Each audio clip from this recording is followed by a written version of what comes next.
방송에서 제공하는 투자 정보는 투자 판단에 대한 조언입니다. 방송에서 제공하는 주식의 가치, 가격 상승 및 가격 하락에 대해서는 방송사에서 보장하지 않습니다. 이 시각 헤드라인 뉴스입니다. 중국 관동성 타이산의 원자력 발전소에서 비활성기체 가스 일부가 누출된 것으로 알려지면서 국제사회 우려가 커지고 있습니다. 중국과 원전을 합작 설립한 프랑스 국영 전력기업인 EDF가 방사능 누출 가능성을 조사 중이라 밝힌 가운데 미국 정부에서도 혹시 발생할지 모를 대형 사고에 대비해 해당 사안을 조사 중입니다. 코로나19 백신 접종에 따른 여행 수요 관심이 커지면서 동서학개미의 순매수 상위 목록에 성장주들이 이름을 올리고 있습니다. 성장주는 경기 회복에 대한 기대감을 반영하며 주식시장에서 다시 블루칩으로서 각광받고 있습니다. 시중에 풀린 통화량이 3개월째 최대치 경신 행진을 이어가면서 4월에만 50조 원 넘게 증가해 3,363조 원을 기록했습니다. 4월 중 통화량 증가율로는 2009년 2월 이후 두 번째, 증가액으로는 역대 최대치를 기록했습니다. 삼성전자가 고성능 모바일 D램과 랜드플래시 메모리를 결합한 반도체 멀티칩 패키지 신제품을 출시했습니다. 용량이 큰 영화나 게임 등의 영상 콘텐츠를 빠르게 내려받고 저장할 수 있게 지원하는 제품으로 5G 고사양 스마트폰부터 보급형까지 다양한 제품에 적용할 수 있습니다. 네, 시청자 여러분 안녕하십니까? 오늘 짠 내일 짠 출발합니다. 수정입니다. 최근 들어서 장 초반에 강한 흐름이 나타나고 오후장 들어서는 다소 약한 흐름이 나타나고 있는데요. 오늘도 장 초반에 장중 최고점이 3,266포인트를 도전하면서 3,262포인트까지 올라섰다가 현재는 양시장 보합권의 움직임 보여주고 있습니다. 간밤에 미국 증시도 S&P와 나스닥 지수가 사상 최고치를 다시 한번 경신하면서 FOMC 회의를 앞두고 그다지 큰 변동성은 우리 시장에 나타나지 않고 있는 모습인데요. 하지만 FOMC 회의에서 어떤 단어가 나타나느냐에 따라서 또 시장에 영향을 줄 수도 있는 만큼 계속해서 주의하면서 이번 한 주 전략 챙겨 가보셔야 될 것 같습니다. 테마주 순환매 속에서 오늘도 기술주 그리고 시멘트주들이 많이 상승을 하고 있는데요. 오늘도 저희와 함께 이야기 나눠보시면서 어떤 종목들이 상승하고 있는지 확인해 보시기 바라겠습니다. 전화번호 02-3153-2611 또는 2612번으로 전화 주시거나 100원의 정보 이용료 부과되는 샵 0082번으로 문자 보내주시면 이어서 종목 상담도 도와드릴 예정이니까요. 지금부터 미리미리 전화나 문자 보내주시기 바라겠습니다. 또 금일보 방송에서 제공해드리는 정보는 투자 판단에 대한 조언입니다. 해당 종목의 가치와 수익률 보장해드리지 않는다는 점 참고하시길 바라겠습니다. 자, 그럼 오늘도 상승하고 하락하는 업종이 어떤 것들이 있는지 좀 더 자세하게 알아봐야겠죠. 이 시각 시황 브리핑 이용석 캐스터가 전해드립니다.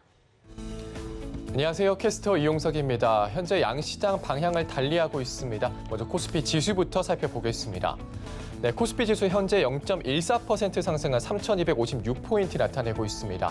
이 상황으로 종가까지 간다면은 또다시 신고가를 경신할 수 있을 것 같은데요. 조금 더 지켜봐야 될 것 같습니다. 다음 코스닥 지수 보시죠. 네, 현재 0.15% 하락한 995포인트 나타내고 있습니다. 포인트로는 1포인트 하락세 나타냅니다. 다음 수급 보겠습니다. 먼저 코스피 수급입니다. 네, 개인이 사주고 있습니다. 개인이 2,044억 원 매수세 나타내고 있고요. 기관이 353억 원, 외국인이 1,688억 원 매도세 나타납니다. 다음 코스닥 보시죠. 자, 개인이 올라 담고 있습니다. 2,121억 원 매수세 나타내고 있고요. 기관이 478억 원, 외국인이 1,490억 원 매도세 나타냅니다. 다음 특징적인 테마와 업종 살펴보겠습니다. 오늘 상승하는 업종 테마로는 시멘트주, 엔터주, 비철금속주가 있고요. 하락하는 업종 테마로는 항공주, 백신 여건 관련주가 있습니다. 먼저 시멘트주부터 살펴보겠습니다. 네, 시멘트 원자재 가격이 급등하면서 시멘트 관련주 강세 나타내고 있습니다. 재고 부족과 가격 인상 압박의 상승세 보이는데요. 고려시멘트는 오늘 거래량이 평소에 비해 21배나 급증했습니다. 현재 고려시멘트가 27.29% 상승한 5,410원에 거래되고 있고요. 쌍용CN이 현재 2.3%의 강세, 삼표시멘트가 11% 올려 세우면서 6,180원 나타내고 있습니다. 네, 성신양해가 5%의 강세, 서산이 3%의 강세 나타내고 있습니다. 자, 이어서 엔터주 살펴보겠습니다. 엔터테인먼트 관련주들 계속해서 상승세 이어가고 있습니다. 오늘 흐름 좋은데요.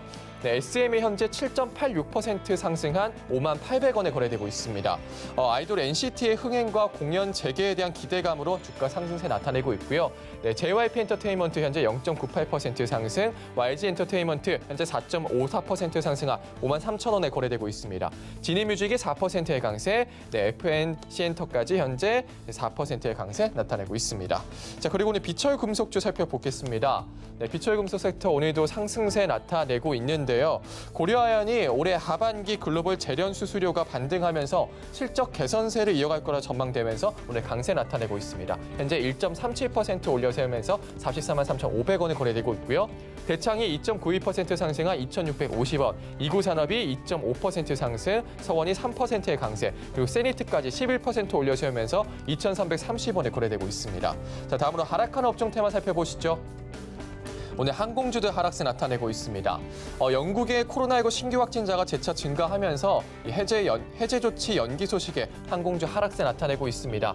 대한항공이 2% 약세 보이고 있고요. 진에어가 2%, 티웨이항공이 8.92% 하락한 4,490원에 거래되고 있습니다. 티웨이홀딩스까지 3.29% 빠지면서 현재 1,615원에 거래되고 있습니다.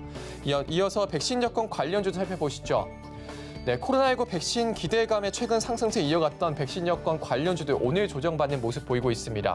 KT가 0.46% 하락이고요. 라운시큐가 1.75% 하락한 5,600원에 거래되고 있습니다. 케어랩스가 0.47%, 아이크래프트가 2.44% 하락한 8,400원에 거래되고 있고요. SGA솔루션즈가 2.82% 하락한 1,720원 나타내고 있습니다. 자, 그리고 오늘 쌍방울 살펴보시죠. 네, 쌍방울 주가가 상승세 나타내고 있습니다. 쌍방울이 이스타항공 인수 본입찰에 단독으로 참여하면서 투자자들의 관심이 쏠리고 있는 것으로 보이는데요. 지난 8일만 해도 주가가 698원이었는데 이후 계속해서 상승해서 일주일 만에 83%나 오른 겁니다. 주가가 과열 양상을 보이자 한국거래소는 쌍방울을 투자 경고 종목으로 지정하기도 했습니다. 반면에 최종 입찰에 나서지 않은 하림의 주가는 하락세를 보였네요. 현재 쌍방울 18.69% 상승한 1,270원에 거래되고 있습니다. 지금까지 시황과 특징적인 업종 테마 살펴봤습니다. 네, 오늘 시장 전반적으로 살펴봤습니다. 상승하는 업종 그리고 하락하는 업종도 짚어봤는데요. 그러면 수급 상황은 어떤지 알아봐야 되겠죠. 유한타증권 메가센터 분당점 백인범 과장 전화 연결돼 있습니다. 안녕하십니까? 네, 안녕하십니까? 네, 현재 객장 상황 어떻습니까? 네, 아무래도 이벤트를 앞두고 수급 주체들은 좀 보수적인 움직임을 좀 보여주고 있다라는 점에서 외국인과 기관 모두 오늘 양시장에서 매도세를 보여주고 있는 상황입니다.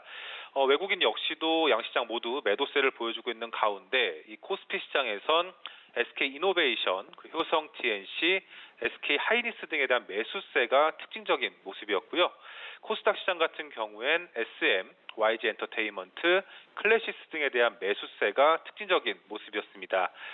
기관 역시도 오늘 양시장 모두 매도세를 보여주고 있는 가운데 코스피 시장에선 외국인과 마찬가지로 SK이노베이션, SK하이닉스, 삼성 SDI로에 대한 매수세가 코스닥 시장에선 YG 엔터테인먼트, JF펜터, 그리고 더 네이처 홀딩스에 대한 매수세가 특징적인 모습이었다 볼 수 있겠습니다. 네, 오늘 상승하는 업종으로도 살펴보긴 했었는데요. 특징적인 좀 수급을 보자면 SK이노베이션 그리고 엔터주들인 것 같아요. 오늘 시장 한마디 어떻게 정리를 해볼 수 있을까요? 네, 오늘 시장 한마디 좀 FOMC 경계감 속 개별 종목 장세로 좀 정해봤습니다. 아무래도 오는 15일과 16일 이 미국 FOMC 회의를 앞두고 이 투자자들은 이번 회의에 대한 이 촉각을 세우고 있는 모습인데요. 이번 회의에서 그간 테이퍼링 뉘앙스가 점점 강해지는 모양새에서 이번 6월 회의에서 어떠한 분위기가 연출될 가능성일지, 그렇다면 회의 이후에 이 시장에 이러한 분위기가 어느 정도 반영이 되어 있는지 그리고 되을지에 대해선 회의 결과 이유를 보자는 투자자들이 많다라는 점에서 이번 주 후반까지는 이런 눈치 보기 장세가 좀 이어질 것으로 예상을 해보시면 좋을 것 같습니다. 우선 오늘 시장 이러한 회의를 앞두고 시장 상하단이 좀 제한된 이제 종목 장세가 이어지고 있다라는 점에서 좀 먼저 시장의 특징을 꼽아볼 수가 있을 것 같고요. 오늘 시장에서는 마찬가지로 이런 선별적인 주가 흐름이 나오고 있는 가운데 업종상으로는 크게는 2차 전지, 시멘트, 엔터 업종 등 선별적인 업종 및 종목별 주가 강세가 눈에 띄는 모습입니다. 뭐 2차 전지 관련 업종 아무래도 뭐 그간 외국계 리포트 여파 등으로 좀 부진했던 모습을 보였지만 6월 들어서 상대적으로 선방하는 모습 속에서 일단 오늘 같은 경우에는 이 글로벌 배터리 점유율 상위를 우리 업체들이 좀 차지했다라는 소식 등이 이런 그간 주가 조정에 따른 주가 저평가 인식 등과 더불어서 아이러니하게도 외국인 매수세 역시도 이들 업종으로 유입되는 점 등이 주가 상승세를 이끌고 있는 모습입니다. 하지만 이 분할을 앞둔 이 LG화학을 제외한 SK이노베이션과 삼성 SDI의 이런 선별적인 주가 강세가 업종 내에선 특징적인 모습으로 보시면 좋을 것 같고요. 그리고 또 시멘트 업종 오후 들어서도 계속 강세 흐름 보여주고 있는 상황인데 그간 동결되어 왔던 이 시멘트 가격 인상이 좀 현실화될 수 있다라는 가능성이 다시 한번 부각되는 모습입니다. 일단 시멘트 가격 인상이 된다고 가정했을 때 기존의 가격보다 30% 이상 좀 인상될 수 있다라는 점 등이 부각이 되면서 상승하는 모습인데요. 오늘 시장 내에서는 뭐 고려시멘트, 삼표시멘트 등 주요 시멘트 업체들의 강세가 특징적인 모습이고, 그리고 또 엔터 업종 같은 경우에도 최근 가장 주가 추이가 좀 긍정적인 업종 중에 하나인데요. 오늘 시장 역시도 뭐 이런 기업 가치 상승이라든가 향후 공연 재개 기대감 등이 반영되는 모습으로 뭐 SM과 YG엔터, 뭐 하이브 등의 강세가 좀 선별적으로 눈에 띄는 모습이긴 하지만 최근 급등에 따른 차익 실현 매물의 흐름도 일부 관찰되고 있다라는 점에서 엔터 업종에 대한 관점은 좀 긍정적으로 가져가 보시되 현 시점에서의 신규 매수 관점은 조금 보수적으로 보시는 것이 좀 좋지 않을까 생각을 하고 있습니다. 일단 뭐 시장 전반적으로는 이런 순환매 흐름 등과 더불어서 개별 종목 장세 좀 당분간 이어질 것으로 보여지고 있기 때문에 일단 이번 주는 최소한 매매 관점으로 시장을 대응해 보시는 이런 의견 드리도록 하겠습니다.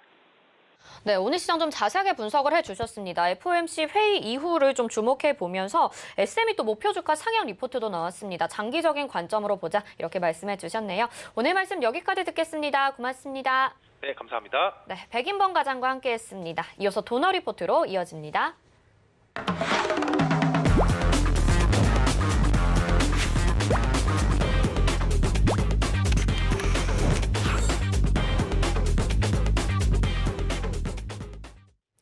네, 돈 걱정 없는 포트폴리오 만들어 드립니다. 도너 리포트 오늘도 샘플러스 이주연 전문위원과 함께합니다. 어서 오세요. 네, 안녕하세요. 네, 운영 원칙 먼저 만나보겠습니다. 도너 리포트 운영 원칙입니다. 일주일에 2종목만 공개 변경하고요. 종목 공개 요일은 매주 월요일과 또 게릴라성으로 한 요일에 공개가 되죠. 종목 공개 시 방송에서 2종목을 소개해 드리는데요. 그중에서 편입될 종목은 방송 끝나고 3시에 서울경제TV 오늘장 내일장 노란톡방에서 공개합니다. 노란톡 검색창에 서울경제TV 오늘장 내일장 검색하시고 입장하시면 되겠습니다. 네, 지금까지 누적 수익률 만나보시죠. 도너 리포트 총 누적 수익률 466.2% 기록을 하고 있고요. 비교적 최근의 종목들입니다. 덱스터부터 SM래프 디자인까지 15.9% 수익, 17%, 15.2% 이렇게 수익률 좋은 종목들 확인하실 수 있고요. 네, TS 인베스트먼트가 24.2%나 수익을 내줬었죠. 우성사료가 16%, IHQ가 12.5%, 보성파텍이 12.7%, 또 M게임이 10.1% 수익 내주면서 수익률 좋았습니다. 고리형제약이 12.9%, 대성파인텍이 12.4%, SM라이프 디자인이 이때 한 번 더 들어가서 23.5% 수익 내줬었고요. HMM이 20.2%의 수익 구간에서 포트 제외시키기도 했었죠.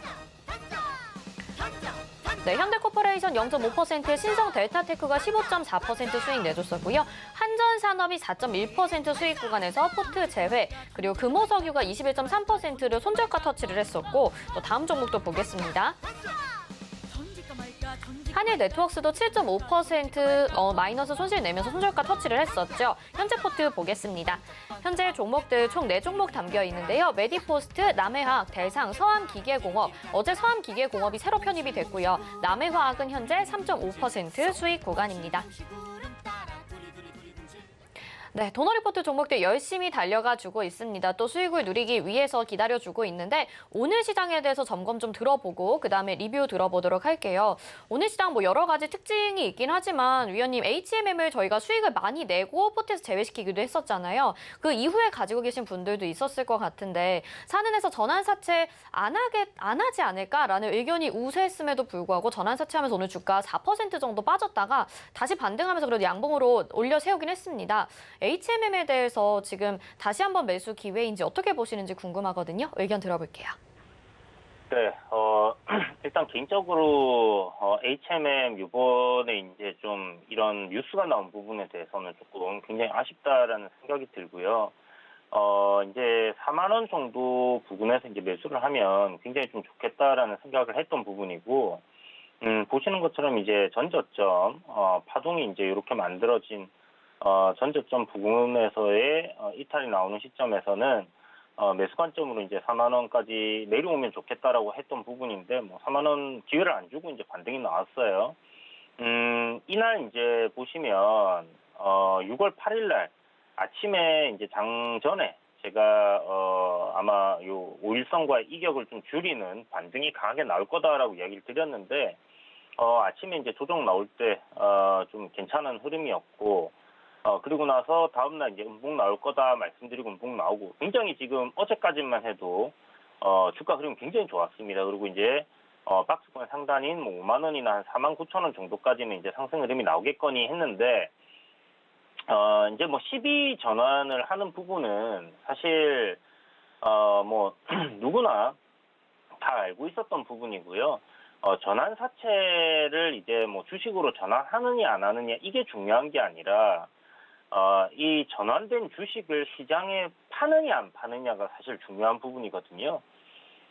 이제 전환사채 만기가 됐는데 2조 뭐 5천억 정도의 차익 실현을 한다라는 부분은 일단 주식을 판다라고 봐야 되는 부분인데, 만기를 주식 전환하지 않고 이제 거기에 대한 이자만 받고 그냥 넘길 수는 없는 부분이다 보니까 당연히 이제 전환사채 주식으로 전환을 할 거다라는 부분이었고요. 근데 이제 이 전환한 주식을 이제 사느니 기존에 갖고 있는 지분과 함께 요거를 묶어서 이제 판매를 하느냐, 그러니까 매각을 할 때 이제 그렇게 진행을 하느냐, 아니면 요번에 이제 2조 5천억이라는 차익이 생겼으니까 요걸 갖다 이제 시중에다가 이제 던지느냐 하는 그런 차이인데, 저는 이제 던지지는 않을 거다라는 관점이었단 말이죠. 이유는 뭐 다들 알고 있다시피 산업은행의 최대 주주가 사실 뭐 정부 기관입니다. 기재부가 91%의 지분 들고 있고, 이제 뭐 해양수산부, 그 다음에 국토해양부 이렇게 해서 나머지 이제 주주들이고, 국가의 이제 기반이 될 수 있는 그런 기업들을 이제 회생하는 부분에 이제 자금이 사용되고 뭐 이런 부분이지, 사실 은행이라고 하지만 이 수익 추구를 목적으로 하는 그런 곳이다라고 보기는 조금 어려울 것 같아요. 그런데 뭐 이런 공기업이라고 생각을 했을 때 뭐 일단 실적이 좋게 나오면 성과급 잔치를 할 수 있다라는 부분에서 좀 우려가 되는 부분이 없지 않아 있다라고 봐야 되는 부분일 거고요.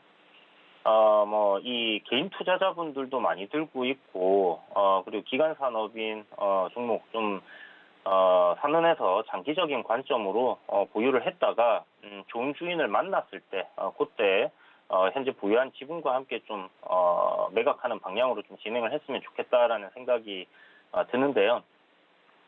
현재 주가 흐름 보시게 되면 추세를 좀 잘 지켜주면서 이제 상승 전환을 하는 모습에서 오늘 보시는 것처럼 하락 출발 좀 강하게 해서 지금 5일선 저항을 좀 받고 있다, 이렇게 보시면 될 것 같고, 추세선 저항도 이제 받고 있는 부분이고요. 사실 이제 어제까지만 해도 종목의 이제 수급적인 부분을 우리가 봤을 때 굉장히 좋은 모습이었습니다. 연기금, 그 다음에 이제 사모펀드, 그리고 뭐 투신도 기관 외인들, 개인들 빼고 이제 다 사는 그런 분위기였는데, 오늘 보시게 되면 어제 이제 그런 뉴스로 인해서 지금 투신도 매도세가 나오고 있고 외인들도 매도세가 나오고 있습니다. 물론 뭐 종가까지 흐름을 좀 지켜봐야 되겠지만, 굳이 어저께 저런 뉴스를 내야 됐을까 하는 그런 생각이 들어요. 그리고 이제 굳이 뭐 저런 걸 인터뷰하러 갔어야 됐나 하는 생각도 들고요. 그래서 뭐 쓸데없는 뭐 행동 때문에 결국은 이제 이런 개인 투자자들이 피해를 보는 상황이 됐는데 그냥 뭐 만기 때까지 기다렸다 그냥 진행을 하면 될 것을 굳이 어저께 그렇게 왜 했나라는 생각도 좀 많이 드는 부분입니다. 아무튼 뭐 그거야 뭐 어쩔 수 없는 벌써 일어난 일이기 때문에 이제 앞으로의 대응이 중요하다는 생각이 들고요. 지금 보시는 것처럼 단기적인 추세 저항을 벗겨내고 이제 상승 추세로 이제 전환이 될 수 있는 그런 위치에 놓여 있던 부분이었기 때문에 아쉬움이 좀 더한 부분인데 시가를 이렇게 이제 하락시키면서 지켜주고 있는 요 가격대가 있습니다. 지금 오늘 보시는 것처럼 아침에 이제 시가도 뭐 이탈을 하지 않고 있는 상황이고 중간에 이제 반등 나왔다가 조정이 나올 때도 지켜줬던 가격대가 43,500원이라는 요 가격대예요. 그래서 제 생각에는 지금 만약 뭐 이 고점에 물리신 분들이라면 좀 단기적으로 대응하기가 좀 어려우실 수도 있겠다라는 생각은 드는데 어찌됐든 그렇게 큰 폭의 손실이 아니시라면 저는 일단 대응을 좀 해야 된다라고 생각을 하고 있고요. 그런 관점이라면 일단 43,500원 요 가격대를 이탈하는지 여부를 좀 지켜보면서 좀 며칠 정도 흐름을 봐야 될 것 같다라는 생각이 들어요. 일봉상에서 이제 추세선을 오늘 보면 지금 이탈하는 그런 그림으로 이제 마무리될 것 같은데 요게 이제 뭐 한 2, 3거래일 이내로 다시 한번 살려주는 흐름으로 올라온다고 하면 제 생각에는 뭐 나쁘지 않은 그림이 될 가능성이 좀 높지 않겠나라고 생각이 들고요. 실질적으로 이제 한 6천만 주 정도가 이제 상장이 되는 부분이고 그 부분이 이제 시장에 매물로서 이제 나올지 블록딜로 이렇게 뭐 나올지 아니면 그냥 뭐 시중에서 장중 매도를 할지는 모르겠지만 뭐 그런 거 쉽게 물량이 나올 것 같지는 않다라는 생각을 가지고 있습니다. 그래서 어찌됐든 뭐 이달 말까지는 아직도 시간이 있는 부분이기 때문에 뭐 주가가 뭐 시원하게 올라가지는 못하더라도 제가 생각할 때 뭐 박스권 흐름이 좀 이어진다든지 아니면 이런 추세 라인을 갖다가 다시 되살려주는 그림으로 간다고 했을 때는 기본적으로 이제 2분기 실적 굉장히 좋게 나올 수 있다라는 그런 부분들 생각해봤을 때는 추가적인 뭐 상승 흐름도 충분히 더 나올 수 있지 않겠나라는 생각이 듭니다. 현재 이제 상장되어 있는 뭐 주식 수에다가 한 6천만 주가 더 더해진다고 하면요, 그 더해지는 이제 CB 물량 곱하기 주가를 했을 때 이제 시가총액이 좀 갑자기 커지는 그런 모습이 만들어질 가능성이 높아요. 그렇게 될 때는 지금 우리가 생각하고 있는 목표 주가 조금 하향해야 되는 그런 부분들이 있다라고 생각을 해두시고요. 실질적으로 지금 뭐 CB 물량들 굉장히 많은 상황이기 때문에 뭐 사는이 갖고 있는 물량들 말고도 앞으로도 이런 부분들 조금 신경을 써야 되는 부분은 맞습니다. 그래서 그런 부분을 생각했을 때 이 뭐 5만 원 정도까지 반등이 나온다 하면 여기를 이제 바로 뚫어준다라고 생각하기보다는 일단 종고점 저항이다 생각을 하고 물량을 좀 정리하시는 방향으로 진행을 해보시고요. 좀 전에 말씀드린 것처럼 기준을 좀 잡고 끌고 가는 전략이 필요하겠고 오늘 시가인 4만 뭐 3천 원 정도 그 정도 가격대를 기준으로 잡으셔도 좋고 제가 말씀드렸던 뭐 43,500원 정도를 기준으로 잡으셔도 괜찮을 것 같습니다. 그래서 이런 기준을 잡고 지난번에 도노 리포트에서 이제 소개해드렸을 때 아직 매수하신 분들이 아직 보유하신 분들이 많으시더라고요. 이런 분들께서는 이런 기준을 잡고 입절가 잡고 대응을 좀 해보자 이렇게 말씀드려야 될 것 같습니다. 네, 오늘 시장 특징인 HMM에 대해서 좀 자세하게 들어봤습니다. 그렇다 보면 이 도너 리포트 현재 포트에 있는 종목들도 리뷰 들어봐야 되겠죠. 위원님 한 종목씩 리뷰 부탁드릴게요. 네, 도너 리포트 이제 종목들 말씀드리기 전에 시장 간단하게 말씀드리면요. 요 지금 상승 추세 계속 말씀드리고 있죠. 지금 시장 거의 제가 말씀드리는 흐름대로 움직이고 있는 상황인데 뭐 딱히 걱정을 크게 하실 필요는 없을 것 같아요. 뭐 대단한 뭐 상승세가 나올 것 같지는 않지만 그래도 잔잔하게 이 상승 흐름은 좀 이어질 가능성 있지 않겠나라는 생각이 들고, FOMC 지금 뭐 이야기 계속 나오고 있는데 여기서 이 테이퍼링에 대한 부분 아니면 유동성 공급을 갖다가 멈출 수 있는 그런 이야기들이 좀 강하게 나오지 않는다고 하면 크게 문제가 되지는 않을 것 같습니다. 그래서 만약 뭐 FOMC 뭐 결과로 인해서 조정이 나온다, 그때는 매수 관점으로 생각을 하시고 그동안 봐두셨던 종목들, 좀 싸게 사고 싶었던 종목들 저점 매수 관점으로 한번 접근하는 것도 좋겠다, 이렇게 정리해 드릴게요. 자, 그러면 이제 메디포스트인데요. 어저께 이제 말씀드린 것처럼 거래량 나오고 나면 보통 다음날 눌리는 경우들이 많이 있는데, 지금 보시면 이제 전일 캔들의 뭐 중심 가격대라고 할 수도 있고, 전전일 고가 부근에서의 좀 지지를 받는 그런 모습이기 때문에 거래량도 이제 안 나온 상황에서 눌림 잘 받아내고 있다, 이렇게 생각을 하시면 될 것 같습니다. 자, 그리고 남해화학은 지금 보시는 것처럼 종가 기준 신고가를 갱신을 하고 지금 올라가는 부분이고요. 뭐 이지홀딩스 같이 이제 뭐 사료 관련주들도 오늘 좀 많이 오르고 있고, 비료 관련주들도 좀 같이 움직이고 있는 부분인데, 이제 대북 지원 관련된 뭐 그런 기대감도 좀 있는 것 같습니다. 그래서 우상향 흐름을 좀 계속 이어가준다고 하면 괜찮은 모습이 이어질 거고요. 저희가 목표하고 있는 가격대도 조만간 도달할 가능성 좀 높지 않겠나라는 생각이 드니까 요 상태로 보유한다 생각하시면 될 것 같습니다. 자, 대상인데요. 대상 뭐 계속 밀려 내려오고 있습니다. 싸고 좋은 종목이다, 저평가되어 있다라고 말씀드렸는데, 뭐 주가는 보시는 것처럼 지금 전저점 부분까지 지금 밀려 내려온 상황이고, 제 생각에 여기서 이제 뭐 최대치로 조정이 나온다라고 생각을 했을 때 한 62평선 정도, 단기 이평선 그리고 이제 중기들까지 해서 정배열 만들어진 상황에서의 조정이 나온다면 보통 60선이나 120선 부근에서의 이제 되돌림이 만들어진다라고 보시면 되는데, 일단은 현재 기준 잡을 수 있는 부분은 전저점입니다. 그래서 이 구간을 이탈하는 시점이 나온다면 비중을 좀 강하게 담아가는 것도 나쁘지 않다. 시간적으로는 조금 걸릴 수 있겠지만 결국 이 지금 실적을 따라서 움직일 가능성 상당히 높다라는 부분을 생각해 본다면요. 음식료 관련주들 중에서 대상이라는 기업 굉장히 탄실한 회사고 실적도 좋기 때문에 최대한 저점 매수 모아가시는 전략 괜찮겠습니다.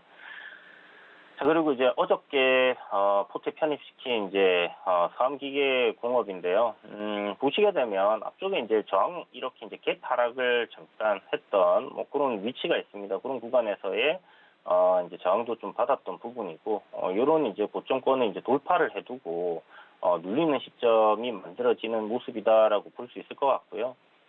추세적인 부분은 이제 뭐 단기적으로 박스권에서 상단으로 이렇게 좀 올리는 그런 그림으로 간다라고 보시면 될 것 같고, 그동안 이제 흐름은 뭐 상승 추세 그대로 잘 유지를 해주고 있는 모습입니다. 그래서 이제 저항권만 잘 돌파해낸다. 그러면 시세는 좀 대단히 크게 나올 수 있는 뭐 그런 위치에 있다라고 보여지고, 풍력 관련주, 뭐 이렇게 신재생 에너지 관련주로도 들어가 있고, 철도 테마에도 들어가 있고, 예전에 남북 경협주로서 철도 테마도 움직일 때 좀 크게 움직였던 부분 생각한다면, 요번에도 한번 또 대단한 상승이 나올 수 있지 않겠나라는 생각이 들거든요. 그런 관점이라면, 요 종목 지금 단기적으로 오늘 음봉 눌림 나오고 있는 거 활용을 하셔가지고 여러분들 분할로 접근을 하시면 좋을 것 같고, 너무 비중 큰 금액을 담으시면 좀 힘들 수 있습니다.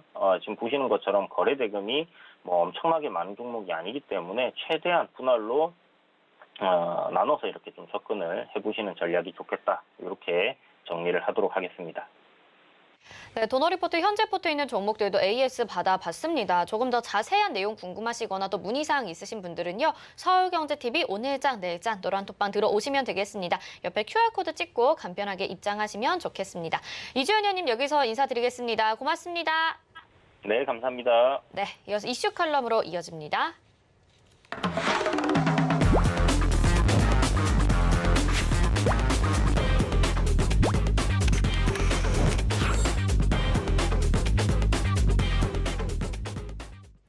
네, 네, 시장 핵심 이슈 짚어보는 이슈 칼럼 시간입니다. 오늘은 GFM 투자연구소의 이진호 소장과 함께합니다. 어서 오세요. 네, 안녕하세요. 네, FOMC 회의를 앞두고 이제 시장이 좀 혼조세를 보이고 있는 가운데 이제 뉴욕 증시에서 다우 지수는 좀 조정을 받았고 S&P와 나스닥 지수가 또 다시 한번 신고가 경신을 하게 됐습니다. 네. 좀 이 내용 짚어볼까요?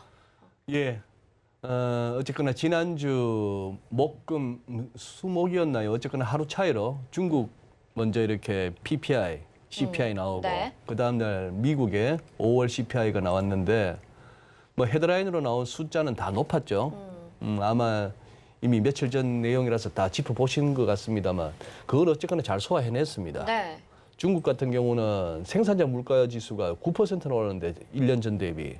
근데 이게 소비자 물가 지수는 1.3%였던가? 뭐 그렇게밖에 안 오르니 생산자 물가 지수 오르는 거는 원자재 가격 오른 거나 이런 거 보면은 비용이 중국도 요즘 뭐 옛날처럼 사람 쓰는데 돈 적게 든다 이런 나라가 아니잖아요. 네, 그렇죠. 전반적으로 생산자 물가는 올라갈 수밖에 없는. 그래서 헤드라인이 작년에 워낙 안 좋았으니 9% 그래도 높다 했는데 소비자 물가 지수를 보고 중국은 조금 마음을 놓은 거예요. 아, 이게 소비자 물가로까지 가격이 비용 상승의 부담이 전가되진 않는구나. 아마 두 가지 측면일 거예요. 그렇게 가격 부담을 줘버리면 안 팔리니까 그럴 수도 있고 아니면 중국이라는 나라의 특수성으로 또 당국이 좀 이렇게 그런 쪽에 압력을 가했을 수도 있고 그렇다면은 중국발 인플레 그렇게 크지는 않겠다는 그게 있었고 그다음에 미국 같은 경우는 그게 컸죠. 전년비는 높지만 이거는 작년하고 비교함에 있어서는 아무래도 기저효과를 생각하자. 그리고 작년 5월이 거의 뭐 0.1% 상승이었으니까 CPI가 작년에는 0.1% 그리고 1년 후에 5% 그러면 뭐 대충 나누면 2.5% 아니요? 그 정도면 된 거 아니요? 하는 거하고 전월비 수치가 좀 낮아지는 이런 것들이 괜찮았어요. 이제 남은 이벤트는 FOMC죠. 그렇죠. 그러다 보니까 이제 시장이 이렇게 숨죽여 있는 겁니다. 우리도 참 꼬물꼬물 오르지도 못하고 내리지도 못하는데 이 차트 한번 보세요. 보시면은 저 같은 차티스트 입장에서는 이럴 때마다 참 짜릿합니다. 시장이 희한해요. 이 선 보세요. 작년 10월 말부터 전 세계 증시가 다 랠리가 펼쳐졌잖아요. 네. 우리나라 같은 경우에는 갑자기 외국인이 삼성전자 하이닉스 막 잡아 당기고 그렇게 해서 해바뀌면서 개인들이 확 달라들었다가 지금 아직 깝깝한 상황이고 근데 이렇게 해서 나왔던 저점 하나가 있어서 확인을 해서 연결을 했더니만 이게 최근 들어서도 2번 정도 현재 딱 걸리는 겁니다. 자, 그러면 여기서 뭐다? FOMC 이후에 이놈의 다우지수가 밑으로 조금 더 조정이 깊어지려는지 FOMC 확인하고 나서 됐어 하면서 또 위로 갈라는지 이런 부분인데 기술적 보조지표는 현재 중립적이긴 합니다. 중립적이긴 하나 MACD 오실레이터가 약간 이렇게 마이너스에서 플러스로 갈듯 말듯 하다가 마이너스라서 조금은 시장에 경계감이 있죠. 거기다 캐터필라 보세요. 이게 대표적인 경기 민감주 아닙니까? 중장비 업체. 네. 네, 뭐 인프라 투자 뭐 이런 얘기 나오면은 이거는 이제 각광받을 수밖에 없는 건데 확실히 이거 보시면은 이제 수정 앵커나 우리 시청자 여러분 제가 하도 2018년 2월 얘기를 자주 했으니까 그때부터 이렇게 다들 꺾였어요. 얘는 보니까 거의 우리 코스피하고 궤적이 비슷합니다. 나스닥이나 뭐나 할 것 없이 미국 지수 자체는 2018년 2월보다 일찌감치 고점을 높여 나갔습니다만 이 캐터필러 같은 거는 거의 우리 코스피처럼 그렇게 해서 팬데믹 두드려 맞고 나서야 저점 확인하고 올라왔는데 이 부분은 굉장히 탄탄하게 왔죠. 무엇보다도 유동성의 힘이었을 거고 최근 들어서는 또 뭐다? 인프라 투자 뭐 이런 거 하니까 경기 회복세에 기대감이 컸는데 일단 데일리 보시죠. 올라올 때 기울기보다 빠질 때는 또 더 급합니다. 그러면서 지난주에 아주 큰 음봉이 나왔어요. 그런 상황 하에서 MACD 매도 신호 나오고 RSI 과매수 국면에서 꺾이고 그러니 조금 이제 다우의 대표 종목이라 할 만한 저런 데서 첫째 급하게 많이 올랐다.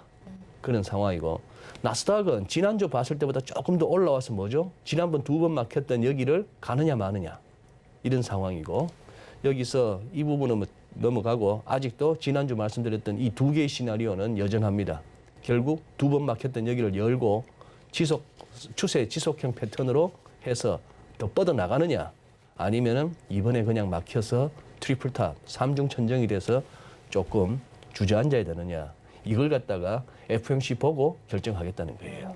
네. 지금 이렇게 혼조세를 보이고 있는데 조금 더 불안했던 게 장 중에는 더 큰 조정을 받았다. 막판에 이렇게 들어 올리면서 S&P와 나스닥이 신고가 경신을 한 거잖아요. 네. 그래서 아직은 좀 불안한 모습을 많이 보이고 있는 것 같다라고 생각이 드는데 그럼 FOMC 회의에서 우리가 조금 더 주목을 해봐야 될 게 당연히 뭐 테이퍼링 이야기겠지만 어떤 부분을 조금 더 심도 있게 보면 좋을까요? 네. 아마 뭐 큰 거 있겠느냐. 지금 당장 무슨 엄청난 정책 변화를 내놓을 수 있겠느냐 하는 그런 차원인데 그냥 주목할 거는 3, 6, 9, 12월에는 그래도 경제 전망, 성장률 전망, 인플레 전망, 실업률 이런 걸 갖다 수치를 또 제시하잖아요. 네. 또 거기다가 점도표가 나오잖아요.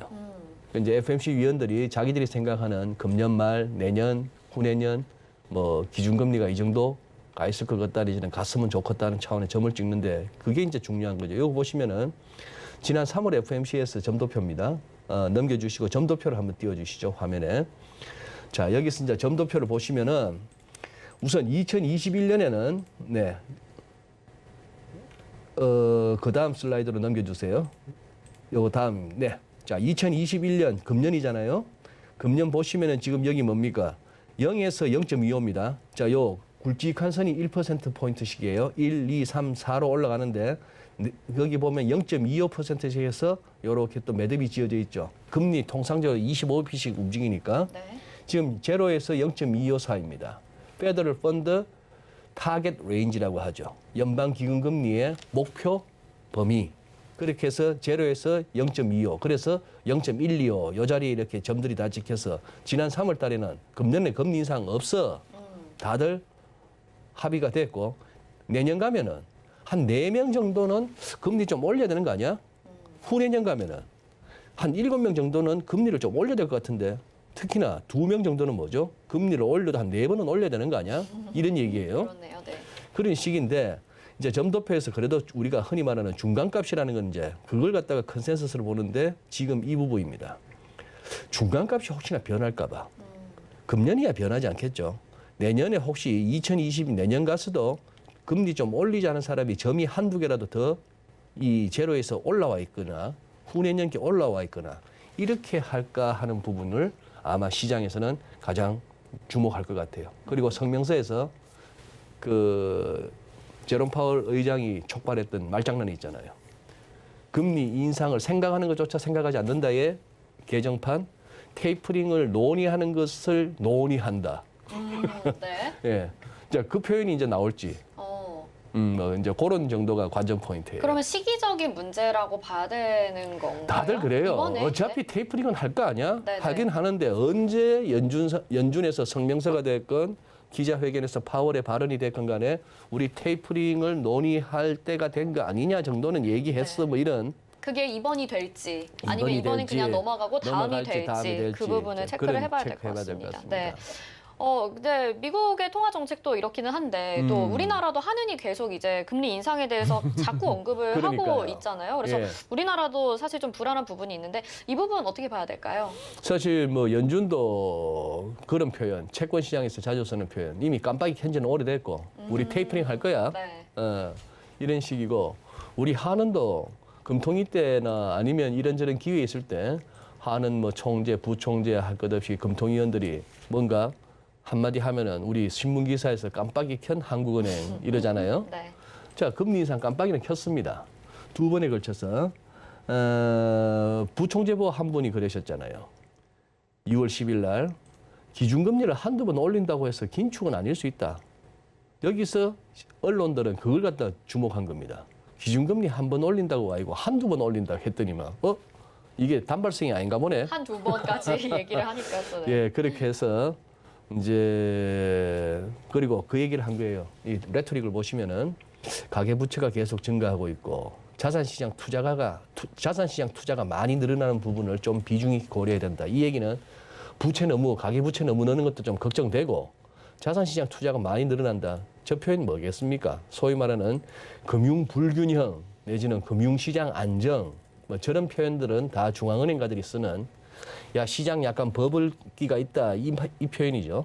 이제 그런 식인데다가 그 다음날 또 이주열 총재까지 이제 하반기 역점 사항에 대해 가지고 결국은 이 완화 정도의 통화 정책의 완화 정도의 조정 시기와 속도를 좀 판단해야 되겠다. 저 정도까지 얘기해 주는 거는 굉장히 뭐랄까요, 노골적인 표현입니다. 그러게요.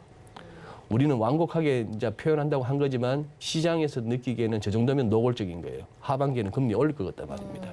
그런 상황인데 모르겠습니다. 한국은행이 과거 이제 전과가 있어서 깜빡이를 너무 오래 켜고 가는 경우, 신갈에서부터 호법까지 내지는 저쪽에 어디 여주 휴게소까지 계속 깜빡이를 켜놓고 네.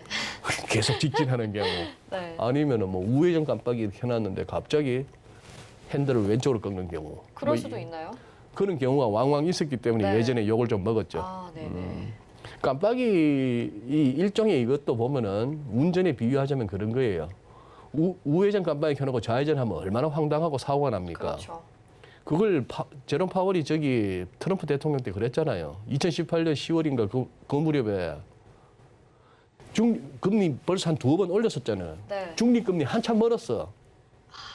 그래서 뭐 나스닥 작살나고 뭐 이러고 네, 하니까 네, 네, 트럼프 대통령은 그때 막 연중 까고 쟤들은 배짱도 없고 눈치도 없고 뭐 이런 식으로 그렇게 했더니만 갑자기 어떻게 됐습니까? 완전히 태세 돌변해가지고 다시 자산 매입하면서 이거 절대 QE 아니야. 그때 월가 시황에서 not QE라는 표현이 있었어요.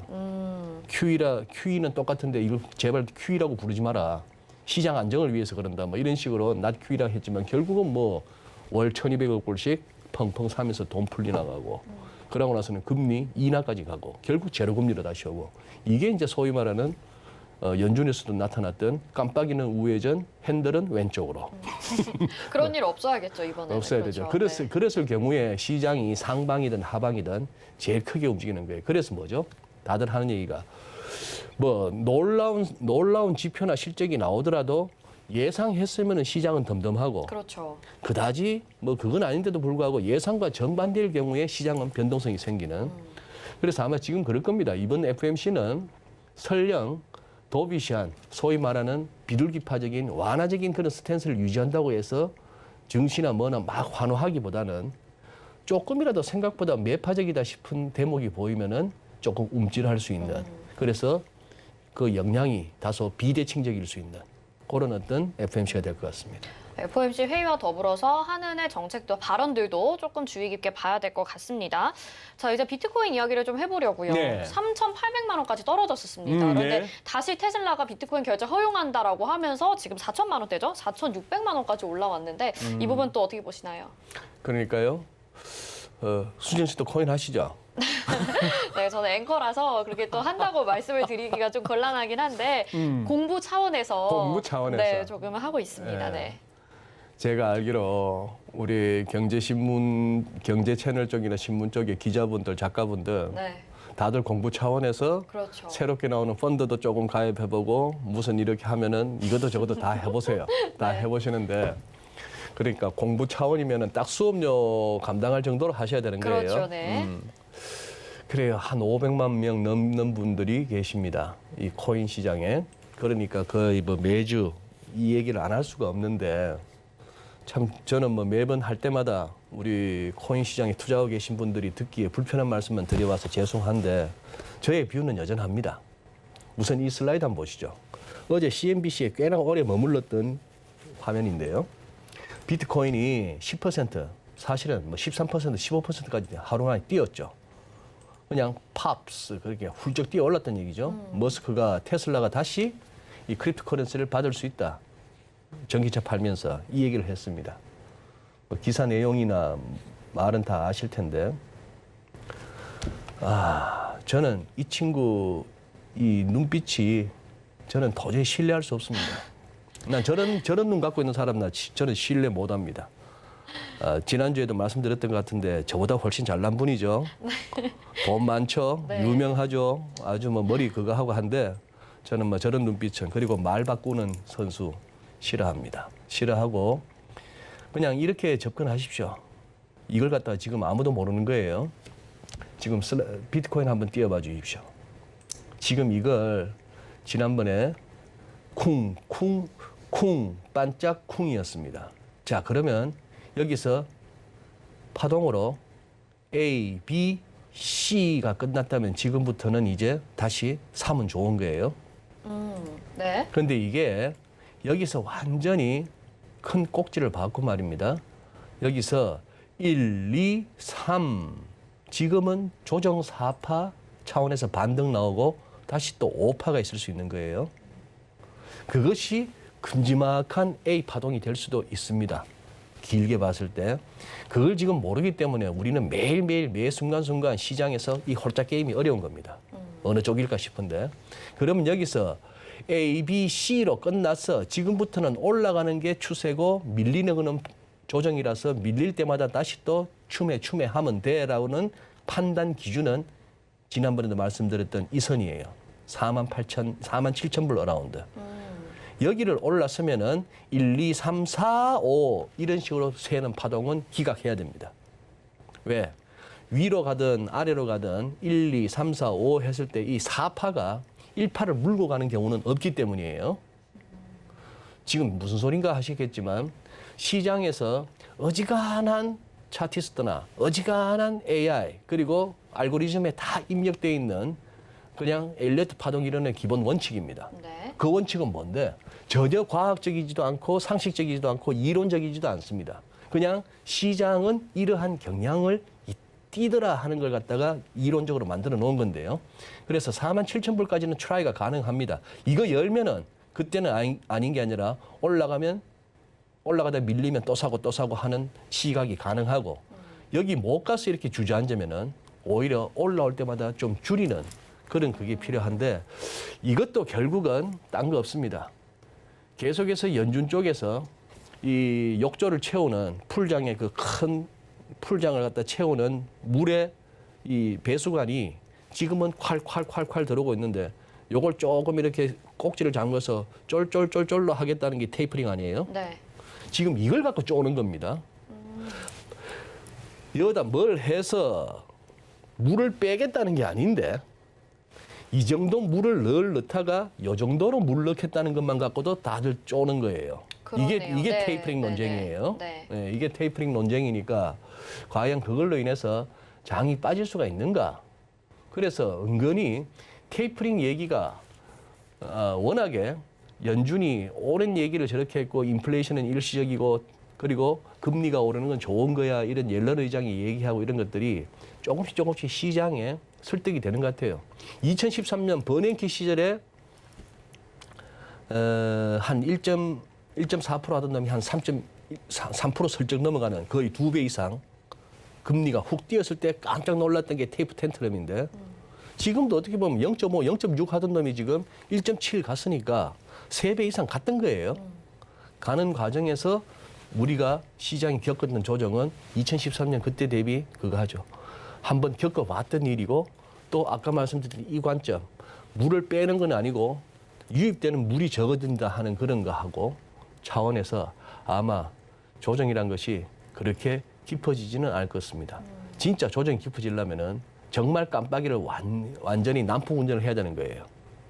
갑자기 8월달 잭슨 홀 회의나 9월 다음 FOMC쯤에서 우리 금리 인상해야겠는데 이래버리면 진짜 시장 이제 정신없어지는 거예요. 네네. 네. 그래도 아직까지는 이 온건한 움직임 속에 괜찮은 흐름이라고 봐야 될 것 같습니다. 네. 뭐 코인도 많이 하락을 하긴 했지만 다시 좀 반등하고 있는 모습 그리고 두 가지 가능성 열어놔야 될 것 같다라고 말씀해 주셨고 이제 코스피 이야기를 좀 해보면요. 어제 다시 한번 사상 최고치 마감을 하게 됐어요. 일주일 네. 만에. 앞으로 코스피 흐름 어떻게 바라보시나요? 뭐 종가 기준으로 이제 사상 최고치 경신을 계속했습니다만 이제 그 장중 고점 1월 10일 날 찍었던 네. 3,266. 점 1 아니 앞뒤가 똑같은 3266.23 아, 끝에서 네. 봐도 3266.23 아, 네네네. 네. 그걸 아직까지 못 넘었죠. 그걸 아직 못 넘은 가운데에 아마 그냥 그렇게 보셔야 될 것 같습니다. 항상 FMC 같은 빅 이벤트를 앞두고 이렇게 되면 시장이 이렇게 갈 거야. 주가는 이렇게, 금리는 이렇게, 환율은 이렇게. 그렇게 시나리오를 짜두시는 것보다는 대부분 시장에 오래 계신 분들 그리고 또 꾸준히 수익을 내시는 분들은 그런 거 다 필요 없다. 나는 잘 모른다. 그리고 시장이란 것이 그렇게 늘 합리적으로 수학 공식 풀듯이 가는 것도 아니다. 다들 보면은 좀 아주 크리티컬한 레벨에서 여기서 더 빠지면 어떻게 될까? 더 빠지면 좀 충격이 있겠는데 여기서 다시 오르면 이제 마음 놓고 가도 될 것 같은데 하는 레벨이 거의 다 와 있습니다. 차트 준비는 못했습니다만 유가도 월간 차트 띄워보세요. 고점끼리 연결한 선에 딱 와서 유가가 더 올라가도 될까 말아야 될까 이런 고민들을 하고 있고 어지간한 종목들이 다 선에 걸려가지고 여기서 어떡할까 이제 고민하는 겁니다. 하나만 더 아까 이렇게 준비한 차트 중에 우리 이거 한번 보시죠. 채권 우리 국고 3년물 이 정도 수익률이면 매력적일까 하는 이 부분을 한번 보신다면은 자 우리 지금 국고 3년 뭐 미국은 10년 기준이고 합니다만 우리는 아직도 3년 기준으로 많이 보는데 국고 3년 요 보시면은 어때요? 올라오다가 자꾸요 한 1.3% 근방에서 자꾸 막히잖아요. 네. 자꾸 막히는데 여기서 결국 또 어떻게 될까? 요거 아마 FOMC 이후에 밀릴 수도 있고 오를 수도 있는 건데 그냥 그 하나의 그 방향을 못 잡고 시장 참여자들의 마음을 못 정하고 있는 상황 하에서 그 FOMC 내용이나 결과가 어떻든 간에 거기서 힘의 균형이 이제 깨지면서 방향을 잡을 겁니다. 그리고 하나 더 준비한 차트니까 자, 그 위에 먼저 한번 보시면은 짧게 말씀드릴게요. 우리 IMF 때 3년짜리 채권 시장 17%대에 있었습니다. 저런 금리 다 경험했었는데 황당하죠. 네. 저게 지금 이제 1.2 뭐 이러고 있는 중입니다. 주구장창 빠지기만 했어요. 근데 지금 이제 조금은 이제 이것이 너무나 우리의 새로운 노말이 되는 거 아닌가 하는 생각도 하게 되고 또 하나 여기서 여러분들께 피보나치의 중요성을 한 번 더 강조드립니다. KTB 저기 10년짜리 국채 선물 이거는 아까 금리가 아닌 국채 가격이라고 보시면 되겠는데 금리가 그동안 올랐으니까 국채 가격이 떨어졌던 거 아니에요? 근데 뭐예요? 여기서 자꾸 이렇게 두 번 막히는 게 딴 거 없이 한번 펼쳐봤더니만 예, 다들 이런 데서 주목하고 있다는 것입니다. 네. 네, 오늘 시장의 전반적인 내용 그리고 코인에 대해서 도움 말씀 들어봤습니다. 오늘 말씀 여기까지 듣겠습니다. 고맙습니다. 감사합니다. 네, GFM 투자연구소 이진호 소장과 함께했습니다. 저희 오늘자 내일전 준비한 소식 여기까지고요. 잠시 후 마감인박 60분의 승부에서 여러분의 종목 고민 도와드릴 예정이니까요. 전화번호 023153-2611 또는 2612번, 문자는 샵 0082번으로 종목명 매수가 비중 정확하게 알려주시기 바라겠습니다. 금일본 방송에서 제공해드리는 정보는 투자 판단에 대한 조언입니다. 해당 종목의 가치와 수익률 보장해드리지 않는다는 점 참고하시길 바랍니다. 오늘자 내일자 여기서 마치고요. 잠시 후 마감인박 60분의 승부로 다시 돌아오겠습니다.